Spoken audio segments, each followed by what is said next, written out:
Subscribe now and press the bell icon. Never miss an update. आज के lecture का आगाज़ करते हैं। आज हमने कंपनी लॉ में जो लास्ट चैप्टर का लास्ट कंसेप्ट है वो कंप्लीट करना है, प्लस कुछ पास्ट पेपर के क्वेश्चन और केस स्टडीज़ हैं लास्ट चैप्टर से रिलेटेड, वो डिस्कस करेंगे। पहले प्रीवियस लेक्चर में से कोई क्वेश्चन पूछना चाहते हो तो पूछ लीजिए। क्वेश्चंस के अलावा, क्योंकि क्वेश्चन अभी थोड़ी देर में हम करेंगे, कंसेप्ट में कोई प्रॉब्लम हो तो पूछ लीजिए। जी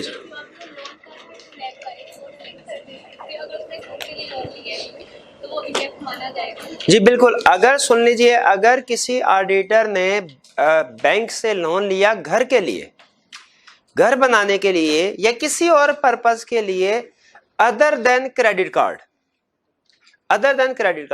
तो उसे डेट माना जाएगा। अमाउंट चाहे जितनी मर्जी हो, वो 1.5 लाख 2 लाख 4 लाख ही क्यों ना हो, ठीक है। अगर अदर देन क्रेडिट कार्ड कोई लोन लिया है वो डेट माना है। हाँ, अगर क्रेडिट कार्ड लिया है तो उस पे 10 लाख तक की लिमिट है, 10 लाख तक उसे इंडेटेड नहीं माना जाएगा। अगर क्रेडिट कार्ड पे आउटस्टैंडिंग अमाउंट 10 लाख से ज्यादा हो जाती है फिर उसे डेट माना जाएगा, ठीक है जी।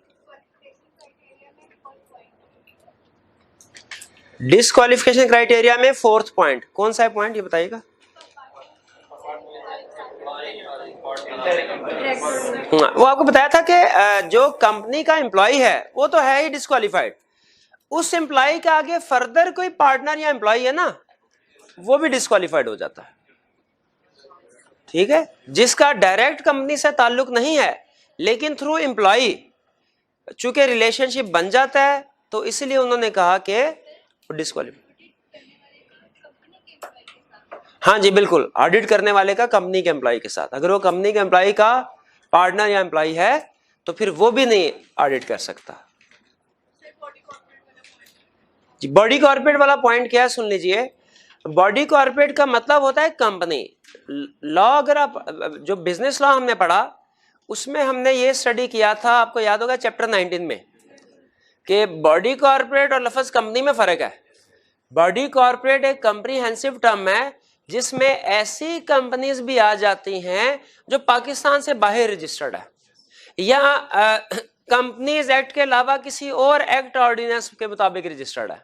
उनको कंपनीज एक्ट के मुताबिक, ऐसी ऑर्गेनाइजेशन कंपनी होती जरूर है लेकिन उन्हें कंपनीज एक्ट के मुताबिक कंपनी नहीं कहा जाता। ये बात समझ आ रही है? यानी ऐसी कंपनी जो फॉर एग्जांपल इंडिया के कंपनीज एक्ट के मुताबिक रजिस्टर्ड हो या पाकिस्तान में काम करिए, फर्ज कीजिए, उसे हम पाकिस्तान के लॉ के मुताबिक कंपनी नहीं कहेंगे, ठीक है। लेकिन चूंकि वो सेपरेट लीगल एंटिटी है और कैरेक्टरिस्टिक्स पूरी होती है बाकी की, उनके लिए टर्म होती है बॉडी कॉर्पोरेट। लेकिन याद रखें, यहां पे जब डिस्क्वालिफिकेशन पढ़े होंगे इसमें आपने बॉडी कॉर्पोरेट को कंपनी मान लेना है, ठीक है, कि कंपनी, क्योंकि ज्यादातर बॉडी कॉर्पोरेट भी कंपनी होती है, बॉडी कॉर्पोरेट की डेफिनेशन में कंपनी भी शामिल होती है।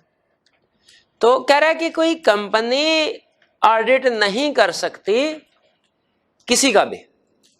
कोई कंपनी सोल प्रोप्राइटरशिप, अगर चार्टर्ड अकाउंटेंट मिलके सोल प्रोप्राइटर, अगर कोई चार्टर्ड अकाउंटेंट सोल प्रोप्राइटरशिप के तौर पे ऑडिट करना चाहे, इंडिविजुअल के तौर पे कर सकता है। पार्टनरशिप के तौर पे ऑडिट करना चाहे वो भी कर सकता है। कंपनी के तौर पे, यानी कुछ चार्टर्ड अकाउंटेंट्स मिलके अगर एक कंपनी बना लेते हैं और वो ऑडिट करना चाहते हैं, वो नहीं कर सकते, ठीक है। बॉडी कॉर्पोरेट जो है वो डिस्क्वालिफाइड है, ऑडिट नहीं कर सकती किसी भी तरह की कंपनी का। यहां पे एक समटाइम कंसेप्ट अराइज होता है कि हमें क्वेश्चन में कैसे पता चलेगा कि ऑडिटर कंपनी है कि नहीं, कि जिस पर्सन को ऑडिटर अपॉइंट करने जा रहे हैं वो कंपनी है कि नहीं। तो याद रखें, वो उसके नाम से पता चलेगा उस ऑर्गेनाइजेशन के। अगर उस नाम में लफ्ज लिमिटेड है तो इसका मतलब है कि वो कंपनी बॉडी कॉर्पोरेट है, वो फिर ऑडिट नहीं कर सकते। हाँ नहीं, लेकिन वो निशानी मैंने बताई आपको कि एग्जाम में वो लिमिटेड के साथ चेक करेगा कंपनी है कि नहीं है। बाकी कुछ कंपनी जाहिर ऐसी हो सकती हैं जिनके नाम के साथ वर्ड लिमिटेड नहीं लिखा होता, ठीक है, जैसे एसोसिएशन नॉट फॉर प्रॉफिट, जैसे एक और होती है अनलिमिटेड, उसके नाम के साथ लिमिटेड तो नहीं लेकिन अनलिमिटेड लिखा होता है। तो एग्जाम में लेकिन वो ये कंसेप्ट टेस्ट नहीं करेगा, इस परवीन को चेक करता हूँ। और की क्वेश्चन? हाँ, वो कह रहा है कि ये एंड पे आपने नोट किया, डिस्क्वालिफिकेशन के बाद नीचे एक लाइन लिखी हुई है कि अगर कोई बंदा एक कंपनी के लिए डिस्क्वालिफाइड, वो उसकी होल्डिंग के लिए भी डिस्क्वालिफाइड, उसकी सब्सिडरी के लिए भी, होल्डिंग के अदर सब्सिडरी के लिए भी डिस्क्वालिफाइड। ठीक है, जैसे फर्ज कीजिए कि अगर, क्या कहना चाह रहा है, कह रहा है कि मिस्टर ए है, वो इस कंपनी के लिए ऑडिटर अपॉइंट होने जा रहे हैं, एबीसी। ठीक है, इसकी स्पाउस, एक spouse is director, spouse ABC में डायरेक्टर है, क्या अपॉइंटमेंट हो सकती है? डिस्क्वालिफाइड है। एबीसी की एक सब्सिडरी कंपनी है डीईएफ, स्पाउस इधर डायरेक्टर है, इस कंपनी का ऑडिटर अपॉइंट हो सकता है। हालांकि ए का डायरेक्ट डीएफ के साथ कोई लेना देना नहीं, लेकिन लॉ ये इस परवीन में यही समझा रहा है कि जो पर्सन एक कंपनी के लिए डिस्क्वालिफाइड, वो इसकी सब्सिडरी के लिए भी डिस्क्वालिफाइड, होल्डिंग के लिए भी डिस्क्वालिफाइड, और होल्डिंग की अगर कोई और सब्सिडरी है, कोई और सब्सिडरी, ये भी तो हो सकता है, उसके लिए भी डिस्क्वालिफाइड, उसके लिए भी डिस्क्वालिफाइड। अच्छा, कभी कभार मैं सोचता हूं कि उसने ये क्यों ना कह दिया कि जो एक कंपनी के लिए डिस्क्वालिफाइड, वो उसकी सारी एसोसिएटेड कंपनी के लिए डिस्क्वालिफाइड। क्या इन दोनों का मतलब सेम नहीं? दोनों का मतलब सेम नहीं है। ठीक है, अगर जीईएच की ये सब्सिडरी है जेकेएल, तो फिर ये डिस्क्वालिफाइड है जेकेएल के लिए भी। लेकिन अगर वो कहता है जीएचआई जो है, इसने जेकेएल के 30% शेयर्स खरीदे हैं, तो फिर ये सब्सिडी फिर एसोसिएटेड हो जाएगी। ठीक है, तो इसलिए उस सूरत में हम इसका ऑडिट कर सकते हैं। तो सिंपल प्रोविजन क्या बनी, अगर ऑडिटर एक कंपनी के लिए डिस्क्वालिफाइड, तो उस कंपनी की सब्सिडरी के लिए भी डिस्क्वालिफाइड, होल्डिंग के लिए भी डिस्क्वालिफाइड, और होल्डिंग की अदर सब्सिडीज के लिए भी डिस्क्वालिफाइड। क्लियर हुई बात जी? इसको ध्यान में रखिएगा, इसको वो टेस्ट करेगा वो। अगर फर्ज कीजिए वो कहता ये होल्डिंग सब्सिडरी नहीं है, बल्कि ये एसोसिएटेड है, ये जीएचआई जेकेएल एसोसिएटेड, जीएचआई ने 30% शेयर्स खरीदे हैं जेकेएल के, क्या जीएचआई जेकेएल इसकी सब्सिडरी बन जाती? 30% शेयर होल्डिंग पे तो एसोसिएटेड बनती है, तो 51 पे बनती है सब्सिडरी। इस सूरत में क्या ए, जिसकी स्पाउस एबीसी में डायरेक्टर है, एबीसी का ऑडिटर अपॉइंट हो सकता है? डीईएफ का हो सकता है, जीएचआई का हो सकता है, जेकेएल का हो सकता है, जेकेएल का हो सकता है। ठीक है, जेकेएल का हो सकता है, क्योंकि वो देखिए उसमें जब एंड पे लाइन लिख रहा है ना, होल्डिंग सब्सिडरी को मना कर रहा है, एसोसिएटेड को नहीं मना कर रहा। ठीक है, इसका मतलब एसोसिएटेड का ऑडिट कर सकते हैं, होल्डिंग सब्सिडरी को मना। जी क्लियर होगी ये प्रोविजन? जी मेरे भाई क्लियर है ये? और कोई क्वेश्चन? चलिए आज का लेक्चर स्टार्ट करें। आज हमने एक तो अपना लास्ट कंसेप्ट कवर करेंगे, इजी कंसेप्ट है, इसमें प्रॉब्लम कोई नहीं है। ठीक, इसके बाद हम पास्ट पेपर्स की प्रैक्टिस करेंगे हमारे इस ऑडिट वाले सेक्शन से रिलेटेड।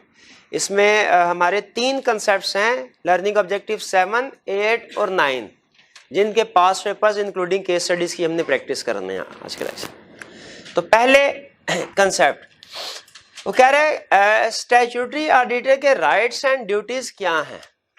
राइट्स एंड ड्यूटीज क्या हैं? हमने चीफ एग्जीक्यूटिव के राइट्स एंड ड्यूटीज के बारे में पढ़ा था, डायरेक्टर के राइट्स एंड ड्यूटीज के बारे में पढ़ा था। डायरेक्टर्स की ड्यूटी याद है आपको? वो लंबी चौड़ी लिस्ट थी, ड्यूटी या पावर्स, उसे पावर्स के नाम से हमने पढ़ा था, पावर्स है। चीफ एग्जीक्यूटिव का राइट पढ़ा था, कुछ 2-3 राइट्स है चीफ एग्जीक्यूटिव के। क्या राइट्स है? ऑफिस होल्ड कर सकता है, अगर उसका टेन्योर पूरा हो भी जाए, फिर भी जब तक नेक्स्ट चीफ एग्जीक्यूटिव नहीं अपॉइंट होता तब तक ऑफिस होल्ड कर सकता है, लेकिन 2 एक्सेप्शन थी इसकी। ठीक है, कि जब उसको रिमूव कर दिया जाए स्पेसिफिकली, यहां जब वही रीजन नॉन अपॉइंटमेंट की, इसके अलावा और भी राइट था, रीअपॉइंटमेंट का राइट था कोई, ये वो हाँ बिल्कुल राइट था। उसी तरह देखिए जैसे दूसरे बाकी लोगों के राइट्स एंड ड्यूटीज हैं कुछ, क्या ऑडिटर के भी कुछ राइट्स एंड ड्यूटीज होंगे? बिल्कुल होंगे। फर्क सिर्फ ये है कि जो चीफ एग्जीक्यूटिव या डायरेक्टर्स हैं ये तो कंपनी के एम्प्लॉयज हैं, हिस्सा है, लेकिन ये जो ऑडिटर होता है ये कंपनी का एम्प्लॉय नहीं होता, ये एक इंडिपेंडेंट पर्सन होता है। क्या इसके भी कुछ राइट्स एंड ड्यूटीज हैं? बिल्कुल है। अच्छा क्या राइट्स एंड ड्यूटीज हैं? कहते पहले राइट्स की बात करते हैं फिर उसके बाद ड्यूटीज की बात करेंगे। राइट्स में अच्छा गौर से सुनिएगा, दो तरह के राइट्स हैं, एक है राइट्स रिलेटिंग टू इंफॉर्मेशन और एक है rights relating to general meeting. Right, ये समझ लीजिए, कंसेप्चुअली बता रहा हूं, कंसेप्ट बिल्ड करने के लिए, ये वो राइट्स हैं जो ड्यूरिंग टेन्योर उसके राइट्स हैं, जब वो ऑडिट कर रहा है, during audit, during verification of financial statement उसके राइट्स हैं। और ये वो राइट्स हैं जब उसका पीरियड खत्म हो रहा होता है, जब वो रिमूव हो रहा होता है, क्योंकि रिमूव कब होता है? एजीएम में। ठीक है, तो एजीएम पे जो राइट्स होंगे बेसिकली वो उसके at the end of tenure rights हैं। ये ड्यूरिंग ऑडिट, ये at the end of the audit, जब वो रिमूव हो रहा होगा। राइट्स रिलेटेड टू इंफॉर्मेशन क्या है? मुझे बताइए, क्या फाइनेंशियल स्टेटमेंट को वेरीफाई करने के दौरान में ऑडिटर को कुछ बातें पूछनी पड़ेंगी मैनेजमेंट से, डायरेक्टर से, सीएफओ से, सीईओ से? पूछनी पड़ेगी, बिल्कुल पूछनी पड़ेगी। ये राइट टू इंफॉर्मेशन बेसिकली वो ये कह रहे हैं कि ऑडिटर ऑडिट पर्पस के लिए कंपनी के एम्प्लॉयज से इंफॉर्मेशन पूछ सकता है, लीगली उसका राइट है, आप उसको रिफ्यूज नहीं कर सकते। आम बंदा अगर कोई इंफॉर्मेशन लेना चाहे तो आप उसको रिफ्यूज कर सकते हैं। इवन आपको पता है कि वो जो मिनट्स ऑफ डायरेक्टर्स मीटिंग है, अगर आम शेयर होल्डर भी अगर वो लेना चाहे, क्या एक्सेस कर सकता है? एक्सेस कर सकता है, कॉन्फिडेंशियल मैटर होते हैं। तो लेकिन अगर ऑडिटर एक्सेस करना चाहे वो कर सकता है, क्यों? उसको लॉ ने राइट दिया। क्या कह रहा है? राइट रिलेटेड इंफॉर्मेशन क्या? सबसे पहले access to books of accounts, auditor books of accounts को चेक कर सकता है। ये देख, बुक्स ऑफ अकाउंट्स और फाइनेंशियल स्टेटमेंट में फर्क याद है आपको? बुक्स ऑफ अकाउंट्स था जर्नल, लेजर, ट्रायल, ठीक है, और फाइनेंशियल स्टेटमेंट क्या था? 5 चीजें, cash income statement, balance sheet, cash flow statement, statement of change और नोट्स टू द अकाउंट्स। क्या ऑडिटर को यह देखना चाहिए कि financial statement books of accounts के साथ एग्री करती है कि नहीं, उसके मुताबिक है कि नहीं? कहीं ऐसा तो नहीं कि सेल्स ट्रायल बैलेंस में आ रही है 100 मिलियन की और इनकम स्टेटमेंट में 120 मिलियन की रिकॉर्ड हो गई, उसके लिए उसे बुक्स ऑफ अकाउंट्स को इंस्पेक्ट करना पड़ेगा। लॉ ने उसे राइट दिया, लॉ ने उसे राइट दिया। मेरे भाई मुझे ये बताइए, क्या कोई share holder books of account को इंस्पेक्ट कर सकता है? पक्की बात है, कंफर्म है, कोई share holder books of accounts को इंस्पेक्ट नहीं कर सकता? नहीं कर सकता। कोई डायरेक्टर कर सकता है? डायरेक्टर का दोस्त कर सकता है? याद है वो केस स्टडी, डायरेक्टर के दोस्त ने कहा था मैं चेक, डायरेक्टर ने कहा था इसको दोस्त से चेक करा, तो नहीं करा, हमने कहा था वो नहीं, डायरेक्टर खुद कर सकता है, दोस्त नहीं कर सकता। लेकिन ऑडिटर को उन्होंने इजाजत दी, अगर वो ऑडिटर है तो फिर वो बुक्स ऑफ अकाउंट को इंस्पेक्ट कर सकता है। जो रजिस्टर्ड ऑफिस में है उनको भी इंस्पेक्ट कर सकता है, जो ब्रांच में है उनको भी कर सकता है। पहला पॉइंट क्लियर हो गया? राइट, ऑडिटर का राइट है, राइट दे दिया। इसके बाद रिक्वायर इंफॉर्मेशन, ऑडिटर अगर चाहे तो कोई चीज पूछनी हो कि सर आपने ये स्टॉक बैलेंस शीट में शो करवाया, ये कहां पड़ा हुआ है, जरा मुझे लेके तो चले उस जगह तक। ये जो बैलेंस शीट में डेटर्स आ रहे हैं, किस किस बंदे से कितने पैसे लेने हैं, लिस्ट तो दीजिए। क्या ये information for the purpose of verification पूछ सकता है? बिल्कुल पूछ सकता है। कहता है किससे पूछ सकता है, ये सुनते जाएं। कहता है employ of the company, company के एम्प्लॉय से, किसी भी एम्प्लॉय से पूछ सकता है, कंपनी के किसी भी एम्प्लॉय से पूछ सकता है कोई भी इंफॉर्मेशन। और किससे? सब्सिडरी के एम्प्लॉय से भी पूछ सकता है। भी सब्सिडरी क्यों कहा आपने? अगर अभी शायद ना पढ़ा हो, अकाउंटिंग में कंसेप्ट होता है कंसोलिडेशन। कंसोलिडेटेड पढ़े हो आपने? हाँ, जिन स्टूडेंट ने पढ़ा होगा वो शायद समझ जाएंगे जल्दी। कंसोलिडेटेड फाइनेंशियल स्टेटमेंट्स में ऑडिटर ने एक तो अलग-अलग कंपनीज की फाइनेंशियल स्टेटमेंट्स को ऑडिट करना होता है, फिर एक दफा सारे ग्रुप की होल्डिंग सब्सिडरी जितनी भी है उनकी इकट्ठी सारी फाइनेंशियल स्टेटमेंट्स को भी वेरीफाई करना हो, तो उसके लिए हो सकता है सब्सिडी की इंफॉर्मेशन सब्सिडरी से भी पूछना पड़े। तो कह रहा है कंपनी के एम्प्लॉय से भी पूछ सकता है इंफॉर्मेशन, कंपनी की सब्सिडरी है सब्सिडरी के एम्प्लॉय से भी पूछ सकता है, और ऐसे लोग जो कंपनी के एम्प्लॉय नहीं लेकिन उनके पास कंपनी की बुक्स ऑफ अकाउंट्स है उनसे भी इंफॉर्मेशन ले सकता है। नहीं, रजिस्ट्रार एसएसपी नहीं, डायरेक्टर्स नहीं, डायरेक्टर तो कंपनी के एम्प्लॉइज हो गए ना एक तरह से, इधर आ गया। आपने नहीं आपने कंसेप्ट पढ़ा होगा आउटसोर्सिंग का। सम टाइम ऐसा होता है कंपनी क्या करती है, अपना बुक कीपिंग वाला काम आउटसोर्स कर लेती है किसी और फर्म को। अब बेसिकली वो लोग कंसल्टेंट है एक तरह से, एम्प्लॉय नहीं है, लेकिन वो कंपनी की बुक्स ऑफ अकाउंट्स को मैनेज कर रहे हैं। क्या ऑडिटर अब उनसे क्वेश्चन पूछना चाहे पूछ सकता है? वो कहे हम तो एम्प्लॉय नहीं है कंपनी के, हम क्यों आपको जवाब दें? हम कहे कंपनी ला ये कहता है कि ऐसे लोग जिनके पास कंपनी की बुक्स हैं जो मेंटेन कर रहे हैं, ठीक है, उनसे भी इंक्वायरी हासिल कर सकता है। अब देखिए, ये तो हो गया information, rights relating to information. अब है rights relating to general meeting. General meeting के बारे, और ये जैसे मैंने कहा ये राइट्स कब अराइज होंगे? जब जनरल मीटिंग आएगी, यानी एजीएम में। वैसे ये एक्स्ट्राऑर्डिनरी जनरल मीटिंग के लिए भी रेलिवेंट है, लेकिन ज्यादातर एजीएम का केस होता है, इसलिए एजीएम के पॉइंट ऑफ व्यू से समझें कि हमने ये कहा कि ऑडिटर अगले साल के लिए अपॉइंटमेंट हो रही है एजीएम में, क्या उस एजीएम में ये ऑडिटर आ सकता है कि नहीं? यही उन्होंने कहा। ऑडिटर के क्या राइट्स हैं? Right to receive notice, AGM का नोटिस रिसीव करे। अच्छा, किस एजीएम का? ये नोट कर लीजिए, जब वो ऑडिटर है उस टेन्योर के दौरान जितनी भी जनरल मीटिंग है सबका नोटिस रिसीव करेगा। एक्स्ट्राऑर्डिनरी जनरल मीटिंग का भी नोटिस, जो जितनी भी एक्स्ट्राऑर्डिनरी जनरल मीटिंग भी होती है ना उसका भी नोटिस। ये राइट्स दोनों तरह की मीटिंग के लिए समझना, हमने कंसेप्ट को एजीएम को सामने रखे है, लेकिन याद रखें ये एक्स्ट्राऑर्डिनरी जनरल मीटिंग के लिए भी रेलेवेंट। क्या ऑडिटर नोटिस रिसीव करेगा, मीटिंग को जाके अटेंड कर सकता है, मीटिंग में बोल भी सकता है, और रिप्रेजेंटेशन इन राइटिंग भी दे सकता है मीटिंग में। याद है रिप्रेजेंटेशन इन राइटिंग, कि जब वो कह रहा था हाँ मुझे ना निकाला जाए, उसके लिए वो रिप्रेजेंटेशन देता है, वो भी तो उसका राइट है। ये हमने पढ़ लिया था, इसको रिपीट करने की जरूरत नहीं है।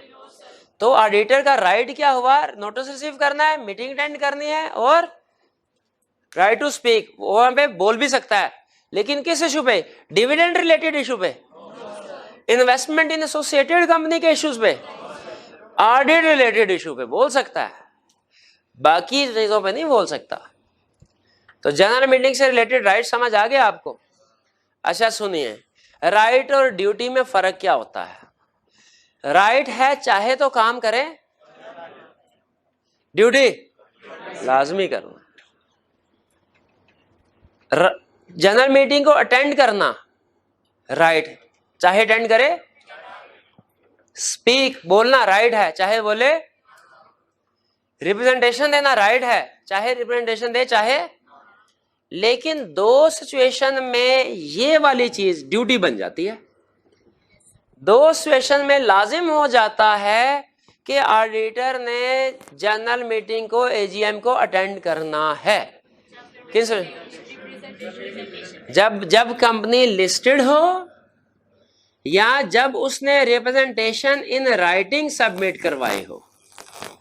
इन दो सूरतों में फिर ड्यूटी बन जाती है कि ऑडिटर मीटिंग में हाजिर होगा, वरना उसका राइट। क्लियर हो गया मेरे भाई? साल के दौरान में एक एक्स्ट्राऑर्डिनरी जनरल मीटिंग हुई, कंपनी ने उसका नोटिस नहीं भेजा ऑडिटर को, क्या वायलेशन हुई? नोटिस मिला एक्स्ट्राऑर्डिनरी जनरल मीटिंग का ऑडिटर को, ऑडिटर ने उस मीटिंग को अटेंड नहीं किया, वायलेशन हुए? नहीं हुए। ठीक है, ऑडिटर का राइट है। अब आते हैं ड्यूटीज की तरफ। देखिए, ऑडिटर की ड्यूटी एक ही है बड़े, क्या? कि उसने शेयर होल्डर्स को रिपोर्ट देनी है, भाई क्या रिपोर्ट देनी है कि फाइनेंशियल स्टेटमेंट्स ठीक बनी है कि नहीं। ठीक बने को हम कहते हैं true and fair view present करना। Financial statement true and fair view देती हैं कि नहीं। ऑडिटर की सबसे बड़ी ड्यूटी क्या है, ये देखना क्या कि फाइनेंशियल स्टेटमेंट्स, ये बात समझ आई। रिपोर्ट में सबसे अहम चीज ये है, लेकिन इसके साथ कुछ दूसरी चीजें भी हैं जो ऑडिटर ने रिपोर्ट में लिखनी है, रिपोर्ट में मेंशन करनी है, रिपोर्ट में बतानी है। आपको एक ये जो अदर वाले है ना, देखिए ये तो समझ में आता है कि ऑडिटर को अपनी रिपोर्ट में बताना चाहिए, इसी काम के लिए तो है। शेयर होल्डर ने इसी काम के लिए तो उसे अपॉइंट किया कि बताओ फाइनेंशियल स्टेटमेंट ठीक है कि नहीं, तो ये तो लाजमी करना चाहिए। समझ में, ये बाकी की चीजें क्या है जो उसकी ड्यूटी है कि ऑडिट रिपोर्ट में जिक्र करे। बाकी की चीजों की पहले रीजन सुने। एक एग्जांपल से समझाता हूं, वैसे तो हर एक एग्जांपल बताई जा सकती है, कंसेप्ट समझने के लिए एक एग्जांपल काफी होती है। हमने कभी प्रॉपर बुक्स ऑफ अकाउंट्स का कंसेप्ट पढ़ा, कंपनी को proper books of accounts maintain करने चाहिए। प्रॉपर बुक्स ऑफ अकाउंट्स में क्या क्या चीजें शामिल हैं, मेरे भैया आपसे पूछ रहा हूं। प्रॉपर बुक्स ऑफ अकाउंट्स का क्या मतलब है, वो नीट एंड क्लीन हो, साफ सुथरी हो। फिर कौन कौन सी बुक्स ऑफ अकाउंट्स मेंटेन की गई होंगी तो हम कहेंगे प्रॉपर बुक्स ऑफ अकाउंट्स हैं। कुछ नहीं याद ही नहीं करें, फिर कहते हैं सर ला बहुत मुश्किल है। भैया याद नहीं करेंगे तो कैसे पास होगा। बुक्स ऑफ अकाउंट्स, ये लो उसकी भी शक्ल बता रही है, नहीं बताएगा। कैश फ्लो स्टेटमेंट, ये क्या, शाबाश शाबाश, ये कौन थे कैश फ्लो स्टेटमेंट, इनाम लीजिए। आए ना भैया, कैश फ्लो स्टेटमेंट किन्होंने कहा भैया, ऐसे नाम तो ले लें अपना, कौन था ये। अब भाई cash flow statement books of accounts में शामिल होती है कि फाइनेंशियल स्टेटमेंट में। कोई 3-4 दफा फर्क बता चुका हूं बुक्स ऑफ अकाउंट्स में और फाइनेंशियल स्टेटमेंट में। इधर आओ, तुम्हें इनाम दूं, इधर आओ। ऐसे ना किया करें यार। बुक्स ऑफ अकाउंट में शामिल थे cash receipt and payments along with matters, related matters, sales and purchases, assets and liabilities, और मैन्युफैक्चरिंग या माइनिंग कंपनी में केस में आइटम्स ऑफ कॉस्ट। अच्छा, ये किसने कहा है books of accounts company maintain करेगी? एससीसीपी ने, कंपनीज एक्ट के जरिए। उधर एससीसीपी कंपनीज एक्ट में लिख रहा था कि company proper books of accounts maintain करेगी। उधर कंपनी बैठी हंस रहे थे, उन्होंने कहा ये लो, अब पाकिस्तान कंपनीज हैं, हम उनमें से एक बुक्स ऑफ अकाउंट्स नहीं भी मेंटेन करें, आपको कैसे पता चलेगा? ठीक है, आपको कैसे पता चलेगा? तो एससीसीपी ने क्या किया, जाहिर है एससीसीपी का इतनी टीम तो नहीं है कि वो हर एक कंपनी में अपनी टीम भेजे और उसे कहे जाके चेक करो proper books of accounts maintain किया कि नहीं। उसने कहा अच्छा मेरे पास एक आइडिया है, क्या? ठीक है, मैं हर कंपनी के पास अपने बंदे नहीं, मेरे बंदे ही नहीं है इतने पास मेरे, लेकिन हर कंपनी का ऑडिट तो होगा। मैं ऑडिटर से कह देता हूं कि जहां पे उसने 2-2.5 महीने लगा के अपना काम करना है, वहां पे 2-4 घंटे में हमारी भी ये 3-4 चीजें चेक कर ले कि कंपनी इन पे अमल कर रही है कि नहीं, और रिपोर्ट में लिख दे। हम हर कंपनी का जाके चेकिंग नहीं कर सकते, लेकिन जब हर कंपनी की ऑडिट रिपोर्ट आएगी हम उसको देख सकते हैं ऑडिटर ने किस किस चीज के ऊपर कहा है कि ये काम नहीं हो रहा, उधर कंपनी को पकड़ लेंगे। आइडिया है कि नहीं? अच्छा, इसीलिए उन्होंने कहा, याद रखें, ऑडिटर की ड्यूटी लगाई उन्होंने कि ये चीजें चेक करे कंपनी कर रही है कि नहीं, और अपनी रिपोर्ट में लिखे, बताए हमें, ताकि जिस काम को नहीं कर रही उधर हम कंपनी को पेनल्टी डालें। अब ये को काम पहला, पर कंपनी ऑडिटर की ड्यूटी ये भी है, फाइनेंशियल स्टेटमेंट्स के बारे में तो बताना ही बताना है ना, उसके अलावा एडिशनली ऑडिटर की ड्यूटी ये भी है कि वो बताएगा कंपनी ने proper books of accounts maintain की कि नहीं की। ये तो नहीं कि कंपनी के पास कैश बुक है ही नहीं, ये तो नहीं कि फिक्स एसेट का कोई रिकॉर्ड ही मेंटेन नहीं किया हुआ, proper books of accounts maintain की कि नहीं, ये भी बताना है। फिर ये भी बताना है कि जिन जिन कंपनी ने ज़कात डिडक्ट करनी होती है, हर कंपनी ने नहीं, जिन जिन कंपनी ने ज़कात डिडक्ट करनी होती है उन्होंने ज़कात डिडक्ट की कि नहीं की, प्लस गवर्नमेंट के खातों में जमा करवाई कि नहीं करवाई, डिपॉजिट करवाई कि नहीं करवाई, डिडक्ट की कि नहीं की, डिपॉजिट करवाई कि नहीं? ये कंपनी का ज़कात से क्या ताल्लुक है?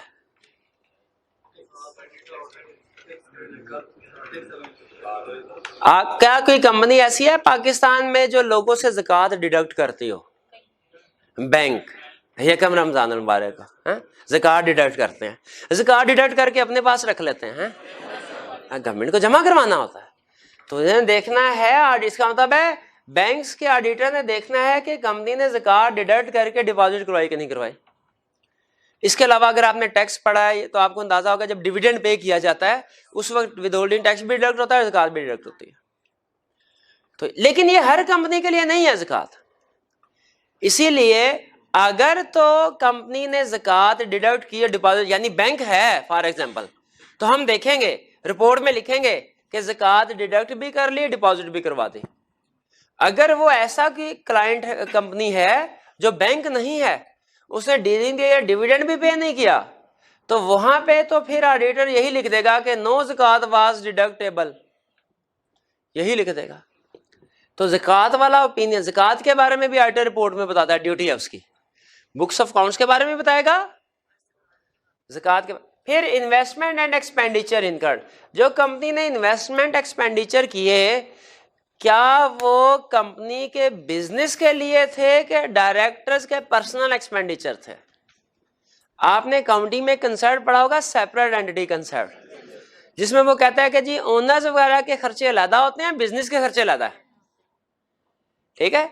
लेकिन क्या ऑडिटर ने ये देखना है कि बिजनेस के जितने भी एक्सपेंडिचर्स हुए हैं, खर्चे हुए हैं, इन्वेस्टमेंट वगैरह की गई हैं, वो बिजनेस पर्पस के लिए की गई हैं कि डायरेक्टर्स के लिए की गई है? भाई ड्यूरिंग द ईयर डायरेक्टर ने जो चक्कर लगाया फ्रांस का एक, वो बिजनेस पर्पस के लिए चक्कर लगाया कि सैरो तफरी करने के लिए गया? अगर डायरेक्टर इस तरह के कुछ जाती किस्म के खर्चे कर रहे हैं कंपनी के अकाउंट में से, तो वो ऑडिटर को चेक करना चाहिए कि नहीं? यही कह रहा है कि जितने भी इन्वेस्टमेंट या एक्सपेंडिचर वगैरह थे वो for the purpose of company business थे कि नहीं? तो क्या ऑडिटर ने सिर्फ यही बताना है फाइनेंशियल स्टेटमेंट्स ठीक बनी है कि नहीं? शेयर होल्डर्स के लिए तो यही चीज काफी है, लेकिन एससीसीपी की रिक्वायरमेंट को सामने रखें, वो कहते हैं नहीं भैया हमें कुछ और चीजें, और क्या क्या ड्यूटी है ऑडिटर की बताना, प्रॉपर बुक्स ऑफ अकाउंट्स के बारे में, ज़कात के बारे में, इन्वेस्टमेंट एक्सपेंडिचर के बारे में, financial statements drawn up in conformity with companies act. आप में से कितने स्टूडेंट्स ने FR1 या FR2 नहीं पढ़ा? दोनों में से कोई भी नहीं पढ़ा हुआ? चले कोई बात नहीं। आप इनकम स्टेटमेंट, अकाउंटिंग में इनकम स्टेटमेंट बैलेंस शीट बनाते होंगे, बनाते होंगे ना? उसमें प्रॉफिट एंड लॉस बनाते हैं तो वो टी अकाउंट वाला फॉर्मेट बनाते हैं कि वो एक स्टेटमेंट? बैलेंस शीट बनाते हैं तो स्टेटमेंट फॉर्म में बनाते हैं कि वो टी करके लेफ्ट एसेट्स और राइट लायबिलिटी इस तरह करते हैं। लेकिन उस तरीके से भी बन सकती है, हाँ बनती भी है शायद। कंपनी के लिए उन्होंने ये टेंशन ही खत्म कर दे कि फॉर्मेट कौन सा। कंपनीज के लिए एससीसीपी ने, कंपनीज एक्ट ने खुद फॉर्मेट दिया हुआ है कि आपने फाइनेंशियल स्टेटमेंट इस फॉर्मेट के मुताबिक ड्रॉ करने हैं, फाइनेंशियल स्टेटमेंट्स। तो हमने ये देखना, ऑडिटर ने ये देखना है कि क्या फाइनेंशियल स्टेटमेंट्स उस फॉर्मेट के मुताबिक ड्रॉन अप हुई है कि नहीं, ठीक है। Whether financial statements have been drawn up in conformity with companies act. Information obtain, ये बताया कि डायरेक्टर से जो उसने इंफॉर्मेशन, इस राइट की बात हो रही है, इंफॉर्मेशन सारी की सारी ले ली कि नहीं ले ली? डायरेक्टर ने कोई इंफॉर्मेशन नहीं छुपाई। एससीसीपी कह रहा है उसको कि ऑडिटर को भाई तुम मुझे बताओ, हमें बताओ रिपोर्ट के जरिए से, अगर डायरेक्टर ने कोई इंफॉर्मेशन नहीं दी हम उससे पूछेंगे क्यों नहीं दी तुमने इंफॉर्मेशन डायरेक्टर ऑडिटर को। तो यहां पे 1 2 3 4 5 6 ड्यूटीज हैं। ये सारी के सारी चीजें ऑडिटर ने कहां लिखनी है? इनमें से शेयर होल्डर्स के लिए प्रोबेबली एक ही चीज अहम है, पहली वाली। बाकी की चीजें शायद शेयर होल्डर्स के लिए रेलिवेंट नहीं है, लेकिन क्यों ऑडिटर की ड्यूटी में डाली गई? एससीसीपी पर्पस के लिए, एससीसीपी के मॉनिटरिंग पर्पस के लिए। क्लियर होगी ड्यूटीज। इसके बाद छोटा सा कंसेप्ट, क्या ऑडिट रिपोर्ट पे साइन होना चाहिए?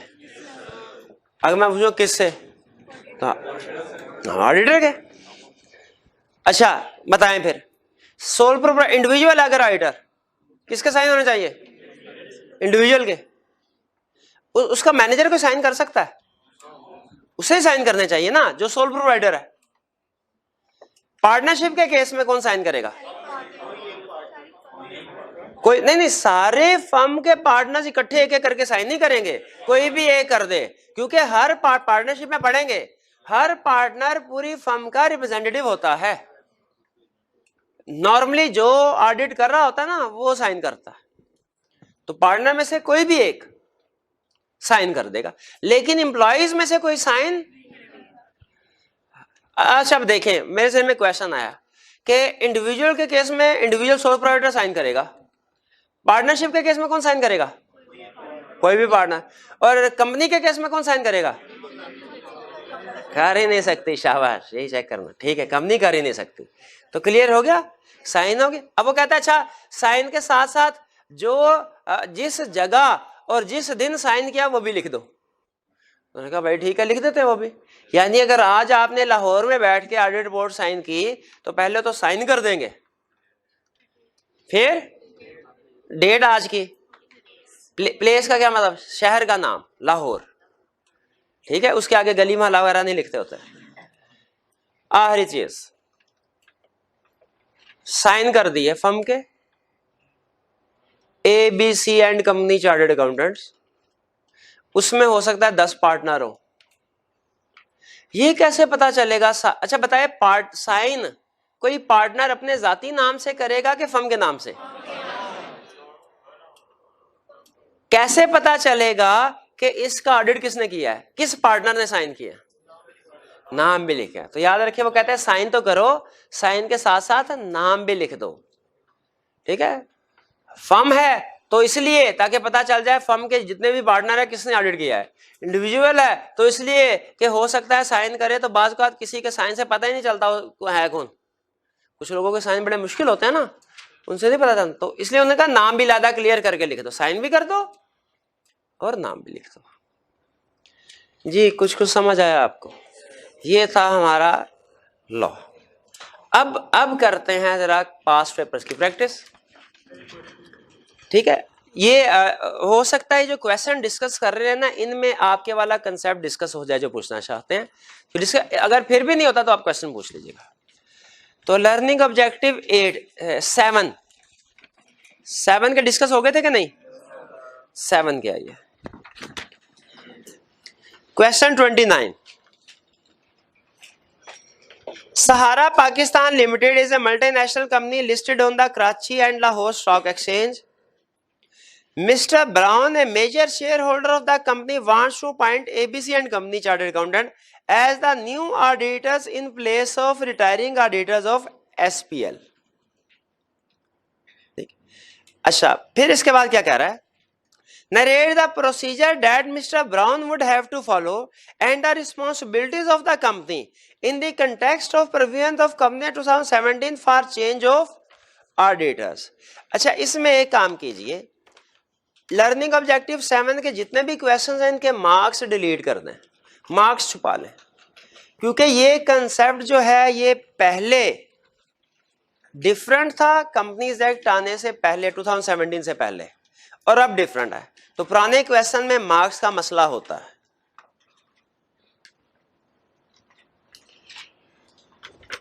हमने कंसेप्ट डिस्कस करना है, मार्क्स डिस्कस नहीं करेंगे, क्योंकि कंपनीज एक्ट की वजह से ये कंसेप्ट रिवाइज हो चुका है। रिक्वायरमेंट एक चीज की है कि 2 चीजों की, कि 3 की? 2 की। पहले क्या कह रहा है? प्रोसीजर बताएं। किसके लिए? ब्राउन के लिए, मेंबर के लिए। और दूसरा रिस्पॉन्सिबिलिटीज किसकी? कंपनी के। बताइए मिस्टर ब्राउन ने क्या करना है? याद है 10% शेयर पर क्या शेयर होल्डर प्रपोज कर सकता है, नॉमिनेट कर सकता है ऑडिटर को? कंडीशन क्या है? 10% प्लस कंसेंट लेगा प्लस 7 दिन पहले के 21 दिन पहले, 7 दिन पहले के 14 दिन पहले, एटलीस्ट 7 डेज। ICAP ने तो अपने स्टडी टेक्स्ट में 7 डेज लिखा हुआ है, 7 डेज ही होगा, लेकिन ICAP ने इस क्वेश्चन के आंसर में 14 डेज लिखा हुआ है जी। उसने कहा एटलीस्ट 14 डेज सोल्यूशन में, क्वेश्चन बैंक में, ठीक है। तो याद रखिए आप वो 14 डेज वाला गलत है, वो 7 डेज कर लीजिएगा। अगर आप क्वेश्चन बैंक को साथ साथ कंसल्ट कर रहे हैं तो परेशान नहीं होना। सही वाली कंडीशन क्या है, 7 डेज बिफोर AGM नोटिस मिलना चाहिए। ये तो काम थे वो जो करने थे शेयर होल्डर ने कर लिए, 10% शेयर होल्डिंग, कंसेंट ली, नोटिस भेज दिया 7 दिन पहले कम से कम। अब कंपनी ने क्या करना है, कंपनी ने नोटिस रिटायरिंग ऑडिटर को तो इमीडिएटली, और क्या करना है, वेबसाइट पे अपलोड करना। ये वेबसाइट पे अपलोड करने वाली बात क्लियर है। अच्छा बताइए, क्या कंपनी ने, ये क्वेश्चन आपका कंप्लीट हो गया या आगे भी चले, क्या कंपनी के मजीद कोई जिम्मेदारी है क्या खत्म? जी बताइए। अरे भाई जो हैरान होके देख रहे हैं मेरी तरफ, नहीं बताना, मर्जी आपकी। अरे भैया आप बताइए, क्या कंपनी की मजीद भी कोई जिम्मेदारी है जी? रजिस्ट्रार के पास, हाँ रजिस्ट्रार को कम्युनिकेट करना है। कब करना है? अपॉइंटमेंट के बाद करना। अगर ये वाला ऑडिटर, रिटायरिंग ऑडिटर, अगर कोई रिप्रेजेंटेशन दे तो वो भी उसने मीटिंग में पढ़ना होती है। लेकिन अगर ये नए वाला ऑडिटर अपॉइंट हो जाता है, रजिस्ट्रार को भी इतला देनी है, रजिस्ट्रार को भी इतला देनी है। क्लियर हो गया क्वेश्चन का आंसर?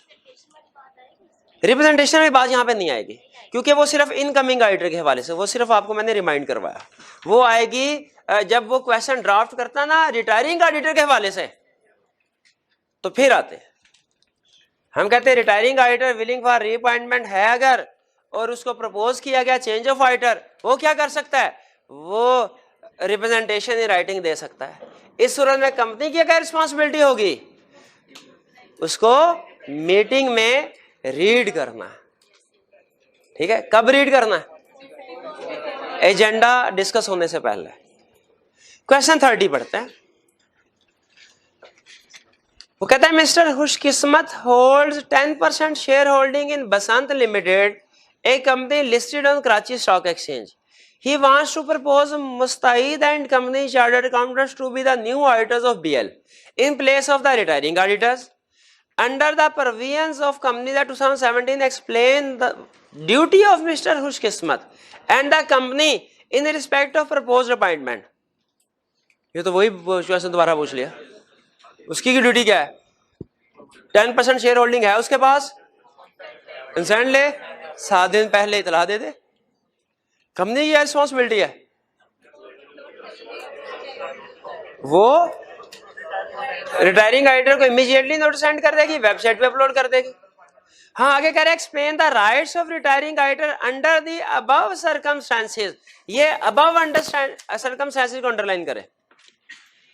मुझे बताइए, राइट्स पूछ रहा है, ड्यूटीज तो नहीं पूछ रहा, ड्यूटी तो नहीं लिखेंगे।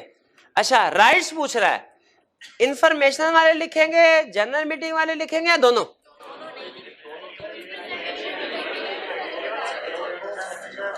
जी, rights of retiring auditor under the above circumstances.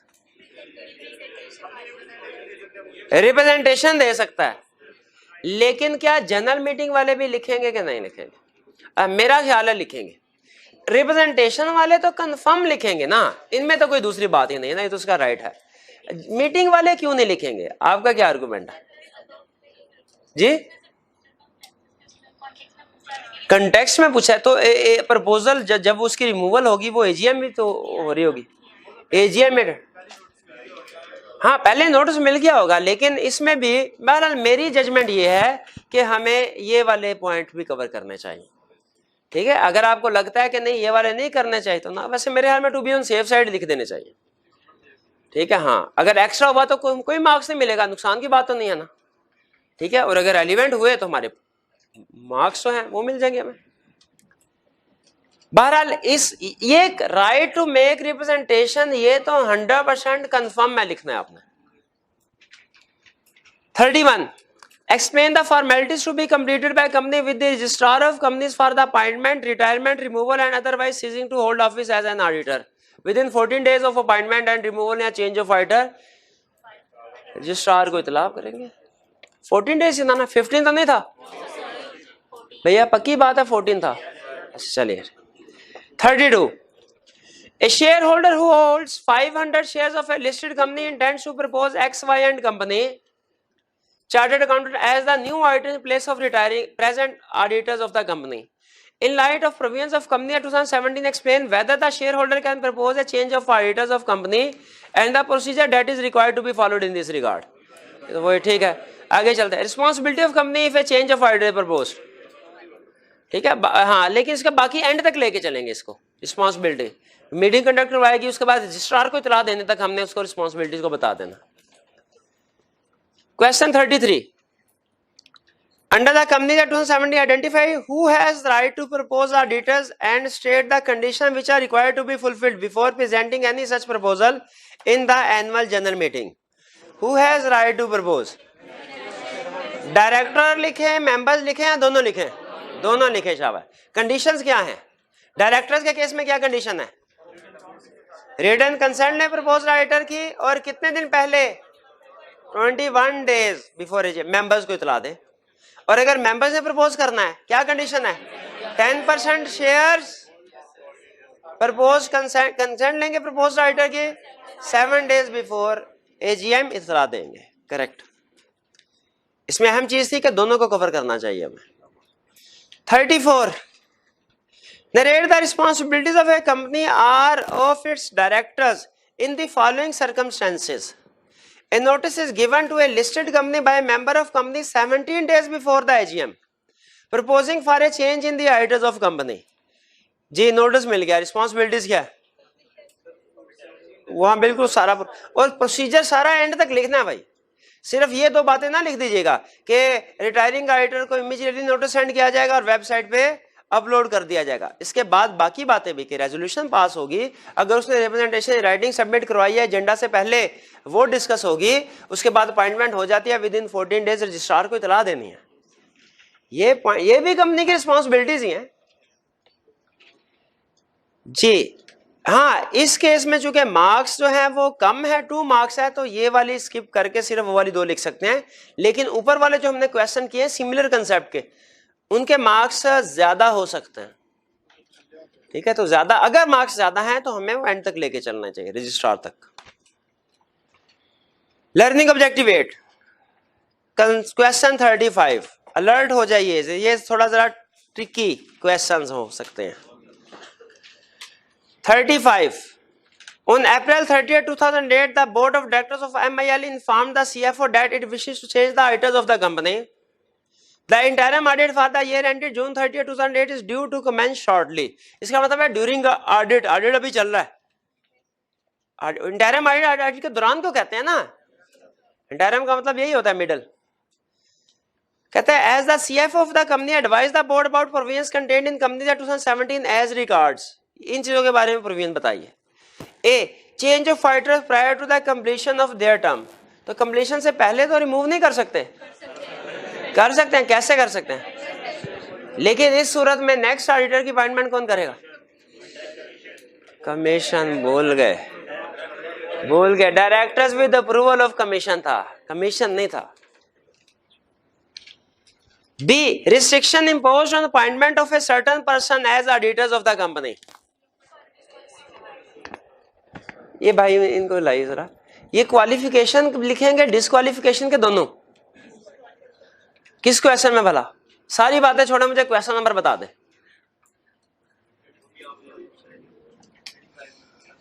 35 part A के बी? बी. तो क्वालिफिकेशन वाले बताएंगे पॉइंट्स डिस्क्वालिफिकेशन के या दोनों?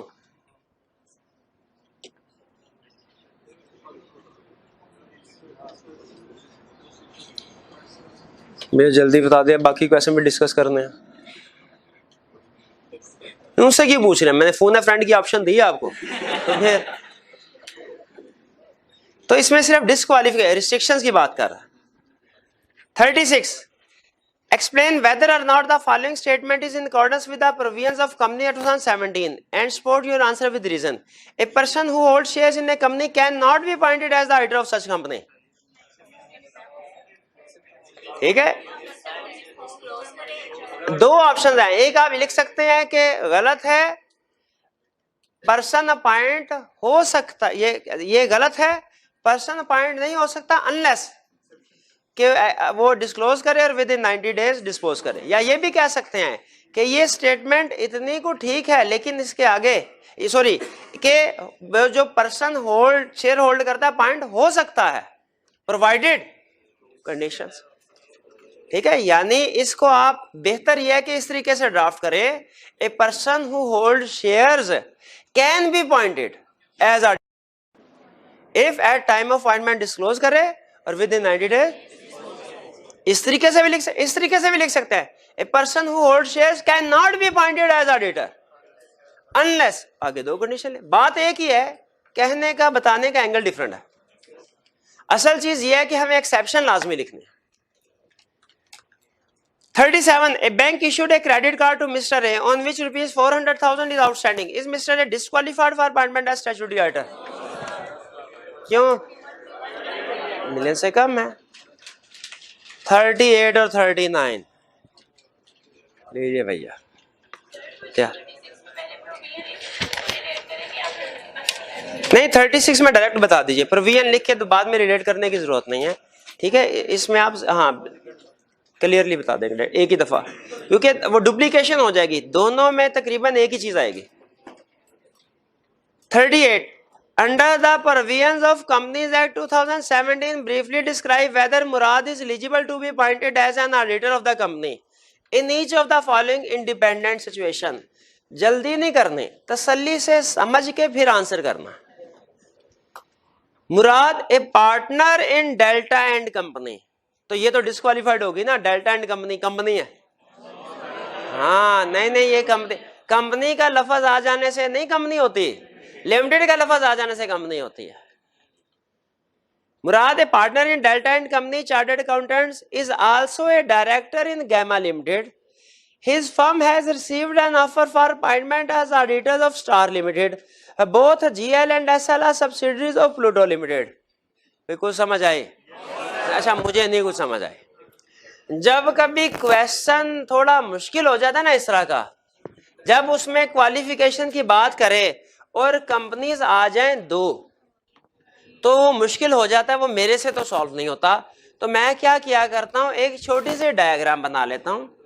इधर रख लेते हैं हम ऑडिटर को, इधर रख लेते हैं क्लाइंट को। ये है ऑडिटर और ये क्लाइंट कौन है हमारा? एसएल। और अपॉइंटमेंट किसके लिए? एसएल के लिए है। हाँ बिल्कुल। क्या कोई और कंपनी भी है? बिल्कुल है। और कौन सी कंपनी है? जीएल को इधर लिख दिया, जीएल। और ये दोनों सब्सिडरी हैं किसकी? पीएल के। ये भी सब्सिडरी है और ये भी सब्सिडरी है। ठीक है, एसएल होल्डिंग, जीएल की होल्डिंग भी पीएल। स्ट्रक्चर अपॉइंटमेंट हम कर रहे हैं इसकी एसएल की, और इशू क्या है कि मुराद डायरेक्टर है जीएल में। इसको मैं यूं ऐसे लिख दूं,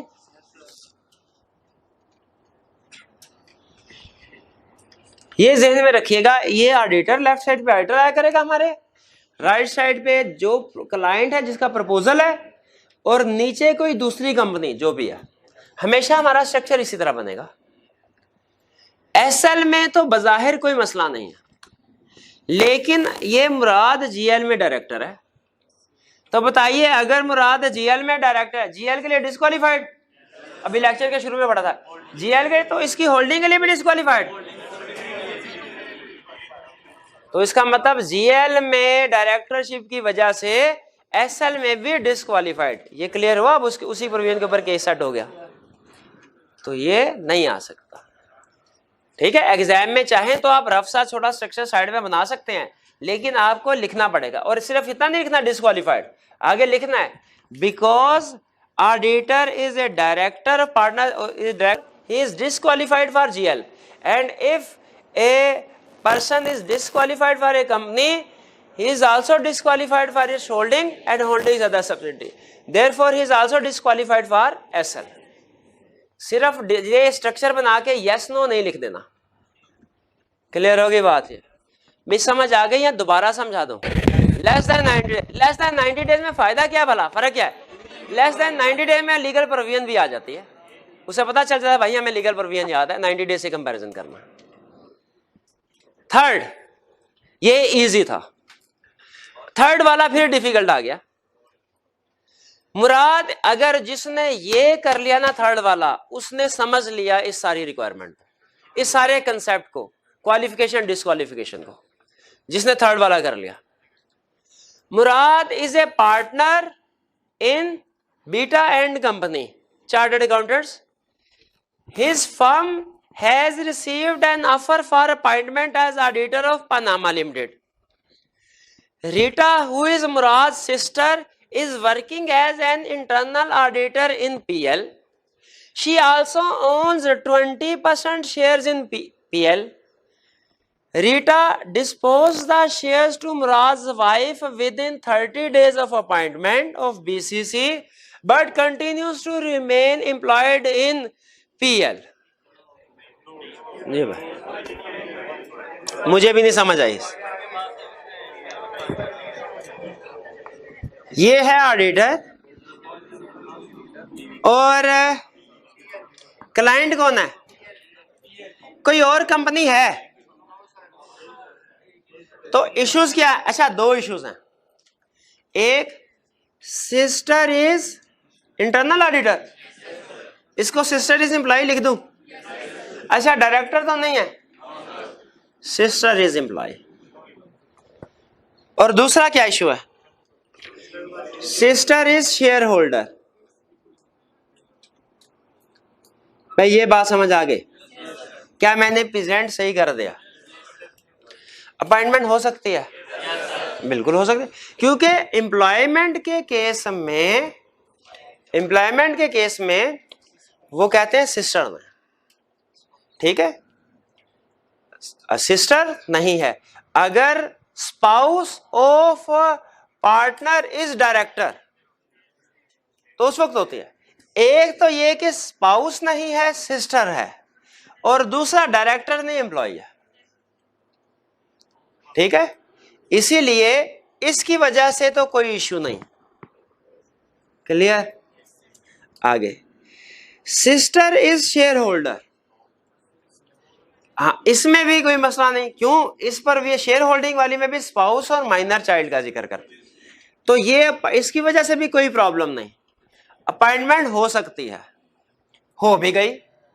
अच्छा, करना कुछ भी नहीं चाहिए था, करना कुछ भी नहीं चाहिए था, लेकिन उसने की एक शरारत, शरारत ही कहेंगे ना इसको। उसने क्या किया? उसने कहा भाभी आपको तोहफा दूं? उसने कहा बिल्कुल तोहफा दीजिए। उसने कहा ये लीजिए इस कंपनी के शेयर्स जी, शेयर 30 डेज के बाद ट्रांसफर। अब जैसे ही शेयर ट्रांसफर किए स्पाउस को, इसके लिए 90 डेज वाली प्रोविजन नहीं है, वो डायरेक्ट डिस्क्वालीफाइड हो गया। क्लियर हो गई ये बात? समझ आ गया? थोड़ा सा चेंज कर दूं क्योंकि हम कंसेप्ट की प्रैक्टिस कर रहे हैं, क्वेश्चंस की नहीं। ये सारा कुछ ऐसे ही होता। फर्ज कीजिए वो कहता कि स्पाउस एम्प्लॉय है और स्पाउस ही शेयर होल्डर है एट टाइम ऑफ अपॉइंटमेंट, बाद वाली बात नहीं। बताइए अपॉइंटमेंट हो सकती है? पहली चीज क्वेश्चन में दो इश्यूज हैं, हमें एक बताना चाहिए कि दोनों। हेडिंग दे के पहली हेडिंग स्पाउस इज एम्प्लॉय, कैसे डील करना है, कोई इश्यू नहीं। दूसरी heading spouse is share holder, appointment हो सकती है provided eight time of appointment disclose कर दे। क्लियर हो गई है बात? अगर वो कहता स्पाउस इज डायरेक्टर, बताइए अभी भी दोनों सिचुएशन को डिस्कस करते कि सिर्फ एक डायरेक्टर वाली करके घर आ जाते हैं? अभी भी दोनों को डिस्कस करना है। पहले स्पाउसेस डायरेक्टर की हेडिंग देंगे, क्वेश्चन में जितने मसले उठाए हमने सबका आंसर करना होता है। हम कहेंगे disqualified, spouse of partner is director disqualified, नहीं कर सकता। फिर स्पाउस इज शेयर होल्डर, कर बाइंड हो सकता है प्रोवाइडेड डिस्क्लोज कर। स्टूडेंट कहते हैं सर ऐसे ना करें सर, प्रैक्टिकली तो नहीं हो सकता ना, चाहे बाकी की सारी से पूरी हो रही हो, एक ही बार डिस्क्वालिफाइड। मैं कहा भैया एग्जाम में क्वेश्चन अटेम्प्ट करने का केस स्टडी सॉल्व तरीका होता है। आई कैप जिन तरीकों से हमें ट्रैप करने की कोशिश कर रहा है, हमने उसे हर तरीके से जवाब देना है कि इस परवीन की वजह से हो सकता है, इसकी वजह से नहीं हो सकता। ठीक है जी। तो एग्जाम में अगर इस तरह के क्वेश्चन में एक से ज्यादा इश्यूज आए, हमने दोनों को कवर करना। चलिए अभी हमारी क्लास का टाइम खत्म हो रहा है, यहां पे लगा लीजिए निशान। कल ये जो 2-3 क्वेश्चन रह गए हैं, बाकी बस एक ही क्वेश्चन 39 है। मैं सर मैं जल्दी नहीं खत्म करवाना चाहता, इसको भुगताना नहीं चाहता, तसल्ली के साथ कल डिस्कस कर लेंगे, हमें कोई जल्दी नहीं, हम रीजनेबल स्पीड से चल रहे हैं। तो बाकी इंशाल्लाह कल कवर कर। अल्लाह।